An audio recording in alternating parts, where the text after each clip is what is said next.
ანუ ევროკავშირის აღმასრულებელი ორგანოს მთავარი პირი, რომელიც 40 წელია ქორწინებაში იმყოფება და 7 შვილი ჰყავს. და აი ესენი სახეზე რომ ეთყობათ ვინები არიან და რას წარმოადგენენ, გვიცავენ თურმე გარყვნილებისგან, რომელიც ევროპიდან მოდის. და იღებენ კანონზე, რომელიც თავიდან ბოლომდე პოპულიზმი და სიაფანდია ოჯახის სიწმინდის დაცვის შესახებ.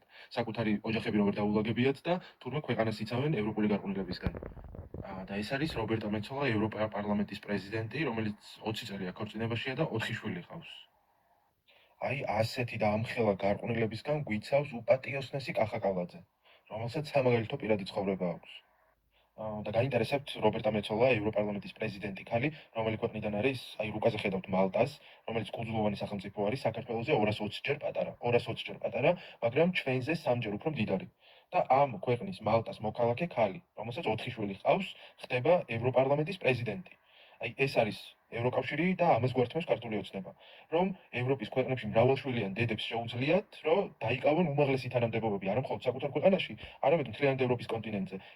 ანუ ოჯახის სიწმინდის და ღირებულებების და ტრადიციების დაცვა ის კი არ არის, რომ კანონზე მიიღო, რომელსაც არანაირი ძალა არ აქვს და გეები დაჩაგრო და არასამთავრობოს თანამშრომლები დაიჭირო. ოჯახური ღირებულებების დაცვა და ტრადიციების დაცვა ის არის, როცა ქვეყანაში მშიერი ბავშვი და მოხუცი არ ყავს და წამლის ფული ყველასა აქვს და ქუჩაში არავინ არ იძინებს და იღვიძებს. აი ეს არის ღირებულებების და ღირსების დაცვა, რომელიც არის ევროპაში. და რის გამოც გვინდა ჩვენ ევროპა და რასაც გვართმევს ქართული ოცნება. ესე მარტივად არის ყველაფერი და მართლა ვერ ხვდები როგორ იჯერებს რაღაც საზოგადოების რაღაც ნაწილი ქართული ოცნების ამ უნამუსო, იდიოტურ და აი რა ვიცი მართლა უსირცხვილო პროპაგანდას. და აი ეს ადამიანი, მართლა ამხელა ადამიანი, რომელმაც არც ერთი ენა არ იცის, უნიკალური ადამიანია, მგონი მსოფლიოში ერთადერთი, რომელმაც არც მშობლიური ენა იცის და არც ის ენა იცის, რაზეც მილიარდები იშოვა.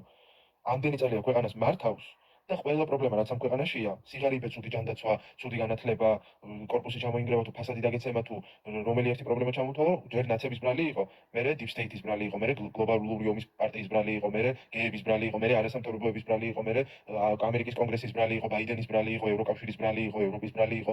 ყოველთვის სხვა არის დამნაშავე და ყოველთვის ვიღაცა ხელს უშლით, რომ ელემენტარული რაღაცები მოაწესრიგონ ქვეყანაში, რომ მეტრო გამართულად მუშაობდეს, ქუჩაში ნაგავი არ იყოს, მშობლებს შვილებისთვის წამლის ფულის სათხოვნელად ქუჩაში ტენება არ უწევდეთ და ფასადი რო თავზე არ გეცემოდეს. აი ამ პრობლემების მოგვარებას ბაში როგორ გიშლის deep state-ი, გეები და არასამთავრობოები, ხელს აი რომელიმე ქოც თუ შეუძლია რომ ამიხსნას. აი როგორ არ მოგვიზრდათ ამ მარაზმში ცხოვრება და როდემდე უნდა ითმინოთ ეს ყველაფერი.